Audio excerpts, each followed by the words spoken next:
बोईसर मतदारसंघातील विजेच्या समस्यांवर आमदार विलास तरे सक्रिय. महावितरण अधिकाऱ्यांना तातडीच्या उपाययोजनांच्या सूचना. Divya Bharat BSM news Palghar.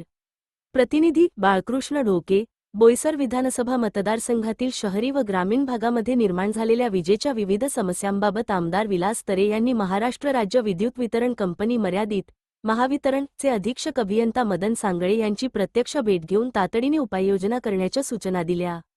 या बैठकीदरम्यान मतदारसंघातील अनेक गावांमध्ये ट्रान्सफॉर्मर डीपी खराब झाल्यामुळे ग्रामस्थांना मोठ्या प्रमाणात विजेच्या अडचणींचा सामना करावा लागत असल्याचे निदर्शनास आणून देण्यात आले. विशेषतः मौजे कोकणेर, दुर्वेश, सातिवली, गांजे, केलीचा पाडा, जायशेत, पाचामुवा आणि हालोली या भागांतील खराब डीपी त्वरित दुरुस्त किंवा बदलण्याची मागणी आमदार तरे यांनी केली. बोईसर परिसरातील एकूण वीजपुरवठ्याची स्थिती, वारंवार होणारे खंडित वीजपुरवठे, वाढती वीज मागणी यांचा आढावा घेण्यात आला. यासोबतच सौरऊर्जा प्रकल्पांच्या माध्यमातून पर्यायी ऊर्जा स्रोतांचा वापर वाढविणे तसेच नव्याने वीज पोल उभारणी करून वितरण व्यवस्था अधिक सक्षम करण्याबाबतही सविस्तर चर्चा झाली.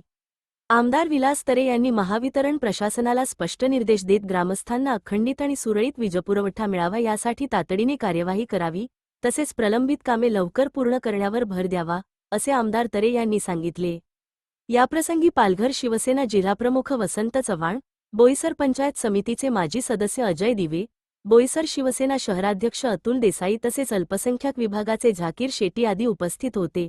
उपस्थित पदाधिकाऱ्यांनीही स्थानिक पातळीवरील विजेच्या अडचणींची माहिती अधिकाऱ्यांना दिली असता त्यांची नोंद घेत लवकरच सर्व विषय मार्गी लावणार असल्याचे महावितरण अधिकाऱ्यांनी सांगितले.